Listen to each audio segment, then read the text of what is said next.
बिस्मिल्लाहिर्रहमानिर्रहीम। आखिरी सेशन की बात करते हैं इस चैप्टर के हवाले से। That's the fourth video.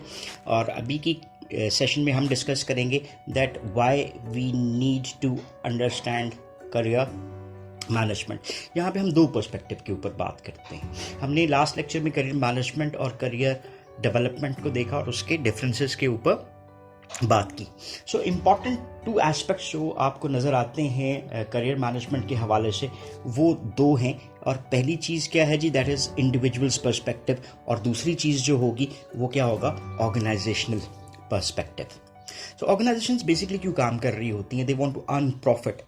उन्होंने आपके करियर के जो भी डिसीजंस लेने हैं उसमें एक चीज़ जो इम्पॉर्टेंट है वो उनका अपना बेनिफिट होता है। और डेफिनेटली इसके ऊपर हम आगे चल के बात भी करते हैं कि ऑर्गेनाइजेशंस आपको जब डेवलप करती हैं तो उसमें उनका अपना बेनिफिट भी होता है, और इसीलिए वो आपको डेवलप भी करना चाहेंगी so that they can progress well. Productivity आपकी बेहतर होगी, ऑर्गेनाइजेशन को बेनिफिट होगा, etcetera. So let's talk about the individuals perspective जो हमें नज़र आता है।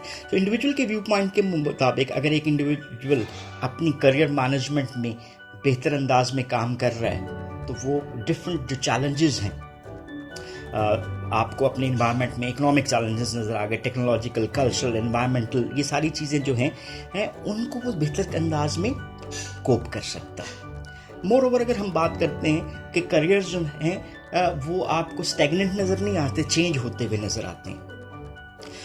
अगर हम आज से 30 साल 40 साल पहले चले जाएं तो करियर्स और थे, आज से 20 साल पहले जाएं तो और थे, और अब की बात करें तो आपको इसमें और डिफरेंसेस नज़र आते हैं। So careers have become now more unpredictable.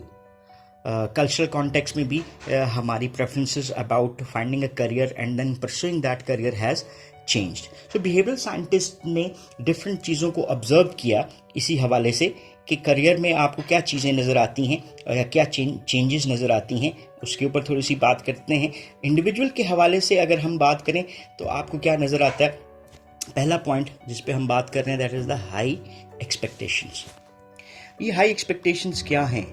एक इंडिविजुअल जो है वो आज अपने आप को ज़्यादा प्रोग्रेस में देखना चाहता है। उसके जो बिलीव्स हैं कि वो एक अपने डिज़ायर्ड आउटकम को अचीव कर सके, वो ज़्यादा स्ट्रॉन्ग नज़र आते हैं। सो जी, ये एक्सपेक्टेशंस जो हैं जो हम अपने करियर से चाह रहे हैं वो आज आपको डिफरेंट नज़र आती हैं। इसको हम दो हिस्सों में डिवाइड करते हैं, रियलिस्टिक एक्सपेक्टेशंस और unrealistic expectations. So we might have both these expectations. और इसमें आपको क्या नज़र आता है, at time people will be disappointed कि उनकी वो एक्सपेक्टेशंस नहीं पूरी हो रही, they might be more dissatisfied. और अगर वो रियलिस्टिक एक्सपेक्टेशंस हैं तो they might be getting fulfilled, और अनरियलिस्टिक एक्सपेक्टेशंस में डिसअपॉइंटमेंट्स और डिससेटिस्फैक्शंस ज़्यादा होती हैं। चलें जी, एक तो ये बात आ गई। दूसरी बात हम करते हैं दैट इज़ ऑटोनॉमी। एक और मोस्ट सिग्निफिकेंट वैल्यू जो कि आपको एम्प्लॉयज़ के हवाले से नज़र आती है कि they want freedom in their work activities. So they want कि उनको ऐसा काम मिले जिसको वो अपनी मर्ज़ी से कर सकें, उनके पास ये फ्रीडम हो कि वो अपनी मर्ज़ी से अपने टास्क को, एक्टिविटीज़ को पिक कर सकें, उनकी टाइमिंग्स को पिक कर सकें, उनकी डेडलाइंस को पिक कर सकें, ऑल दीज थिंग्स। सो ये भी एक तरह से अगर हम बात करें तो एक एक्सपेक्टेशन ऑफ ऑटोनॉमी के मानों में हम लेना चाहें तो ले सकते हैं। सो हाई क्वालिटी जॉब परफॉर्मेंस को जब हम अचीव करना चाहते हैं तो हमारे पास इसमें डिफरेंट चैलेंजेस आ जाते हैं, different projects require different things to be achieved. So individual context में if you want that autonomy तो आपके लिए करियर मैनेजमेंट में इन्वॉल्व होना ज़्यादा ज़रूरी है कि आप अपनी तबीयत के मुताबिक उस करियर को चूज़ करें जिसमें आपको ये वाला बेनिफिट भी हासिल हो सके। Then we talk about another aspect जिसकी हम बात करने जा रहे हैं, that is weakening of sex role boundaries. Gender boundaries आपको क्या नज़र आती हैं, वो कम होती हुई नज़र आती हैं। पहले आपको एक वर्क एक्टिविटीज़ में ज़्यादा स्टाफ कौन सा नज़र आता था, मेल स्टाफ नज़र आता था। अब आपको डिफरेंट प्रोफेशंस ले लें, मेडिकल ले लें, आर्मी ले लें, एयरफोर्स ले लें, बिजनेस ले लें, उसमें फ़ीमेल्स की इन्वॉल्वमेंट जो है वो ज़्यादा होती हुई नज़र आ रही है।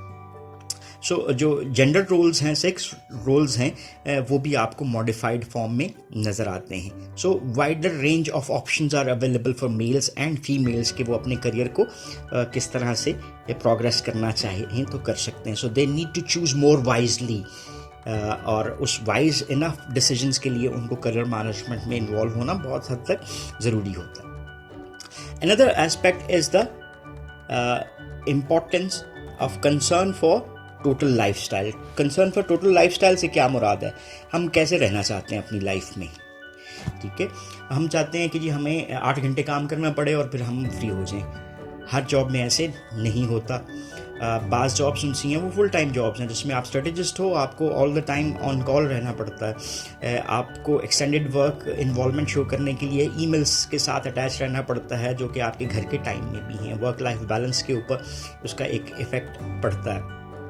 सो आप कहना चाहें कि जो करियर सक्सेस है उसकी एक पोटेंशियल कॉस्ट होती है जो आपको बियर करनी पड़ती है. So you have to make a compromise upon the work and life balance. Work life balance हम किसको कह रहे हैं कि जो आपकी वर्क एक्टिविटीज़ हैं और लाइफ एक्टिविटीज़ हैं दोनों को आप अपनी हदूद में रख सकें.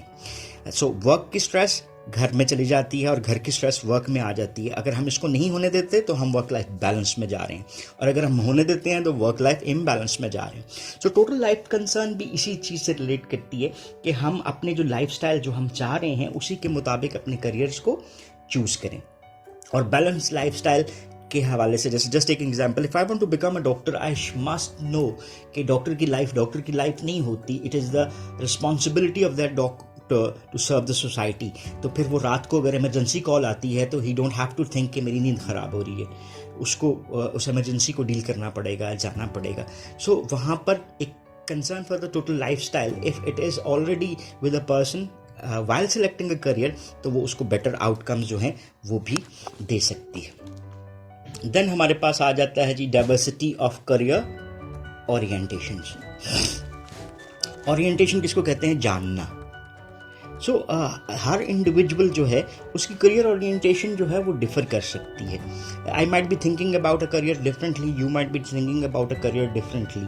और कुछ लोग जिनसे हैं वो किसी एक चीज़ को वैल्यू करते हैं. जैसे मेरे लिए एडवांसमेंट जिनसी है वो बहुत ज़्यादा ज़रूरी है, किसी के लिए वर्क में फ्रीडम बहुत ज़्यादा ज़रूरी है, किसी को वर्क में सैलरी बहुत ज़्यादा ज़रूरी है, तो किसी को सिक्योरिटी जॉब की जो है वो ज़्यादा ज़रूरी है. इसका मतलब है कि different people might be requiring differently. तो वो डाइवर्सिटी जो है करियर ओरिएंटेशन की उसको भी हमें अंडरस्टैंड करने की ज़रूरत होती है कि हमें क्या चाहिए. सो this is how individual perspective is important in the career management. इसके बाद जो हम बात करने जा रहे हैं वो है जी ऑर्गेनाइजेशनल पर्सपेक्टिव की, कि how organisations are utilising it और why it is necessary for the organisations to get involve in career management. अब फर्ज करते हैं जी मैंने एक एम्प्लॉय ऐसा रख लिया जो कि सिर्फ चाहता था एक्सपीरियंस लेना, और मैंने उसको रख लिया कि मैं उसको प्रोग्रेस करवाऊंगा अपनी ऑर्गेनाइजेशन में. He won't stick with the organization, जिसका लॉस मुझे भी होगा. एक्सपीरियंस की सूरत में मैंने एक एम्प्लॉय को ट्रेन किया and now he is out of the organization.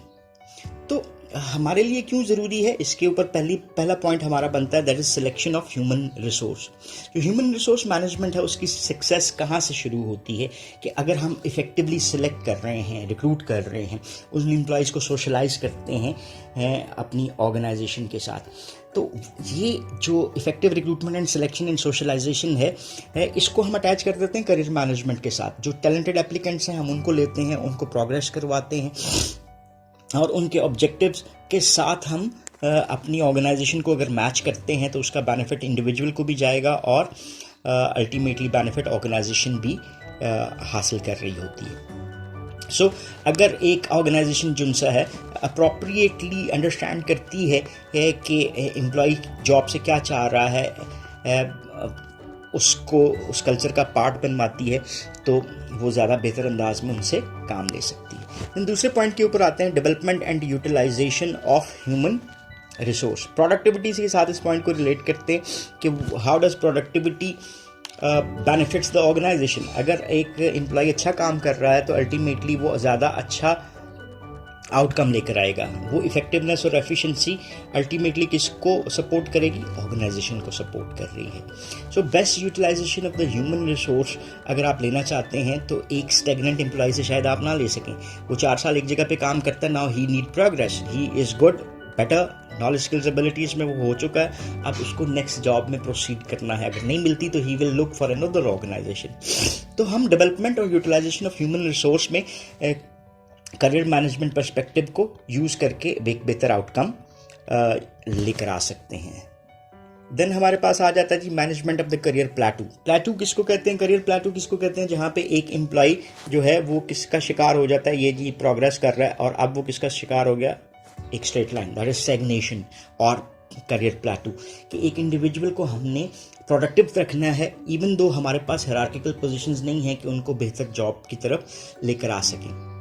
तो उसमें हमारे लिए कई ऑप्शंस मौजूद होते हैं कि हम उस एम्प्लॉय को बेहतरी की तरफ लेकर आ सकते हैं by giving certain new assignments, certain new benefits added to it. उसकी मोटिवेशन को हम बेहतर कर सकते हैं with other things as well.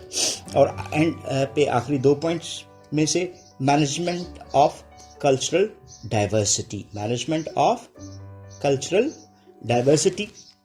और ऑर्गेनाइजेशन के लिए इम्पॉर्टेंट होता है कि वो डाइवर्सिटी को लेकर आए और उसको फिर मैनेज करने की कोशिश करे, जहाँ पे एक इफेक्टिव इन्वायरमेंट में तमाम लोग मिल के एक अच्छी आउटकम लेकर आ सकें। सो ऑर्गेनाइजेशन के लिए उस डाइवर्सिटी को मैनेज करने के लिए male female gender, then gender से हट के डिफरेंट कल्चर्स को, डिफरेंट नेशनलिटीज़ को मैनेज करना होता है। और करियर मैनेजमेंट उनकी इस जो diverse base of human resource है उसको लेकर आने और चलाने में एक सूटेबल रिस्पॉन्स लेकर आ सकती है। Then G family responsiveness. Organization stand to lose the services of valuable human resources. वो मेल भी हो सकते हैं, फीमेल भी हो सकते हैं। अगर वो फैमिली रिस्पॉन्सिवनेस में अच्छे नहीं हैं, यानी वर्क एंड लाइफ बैलेंस में उनको सपोर्ट नहीं कर सकते। Just take an example, a newly married woman who was working there, now she has her first child और अब वो जॉब को कंटिन्यू नहीं कर सकती। So organizations, if they provide some daycare facilities or something like that or benefit related to it, तो वो उस जॉब को प्रोग्रेस में लेकर चल सकती है। So वर्क लाइफ कॉन्फ्लिक्ट्स को रिड्यूस करने में ऑर्गेनाइजेशंस के रोल्स हो सकते हैं, फ्लेक्सिबल आवर्स इंट्रोड्यूस कर सकते हैं। So this is where career management में एक ऑर्गेनाइजेशनल पर्सपेक्टिव में एक रोल उसका नज़र आता है। So that was all about today's lecture, जिसमें हमने बात की 2 चीज़ों के ऊपर। हमने बात की कि how we need to understand career management, उसमें इंडिविजुअल पर्सपेक्टिव को देखा और इसके बाद हमने ऑर्गेनाइजेशनल पर्सपेक्टिव को देखा। That was all about career management first chapter. If you have any questions और क्वेरीज तो आप हमसे बात कर सकते हैं, कमेंट सेक्शन में दे सकते हैं। आप क्वेश्चन पूछना चाहें तो क्वेश्चन भी पूछ सकते हैं। Thank you very much for your time और in watching this video. Have a nice time.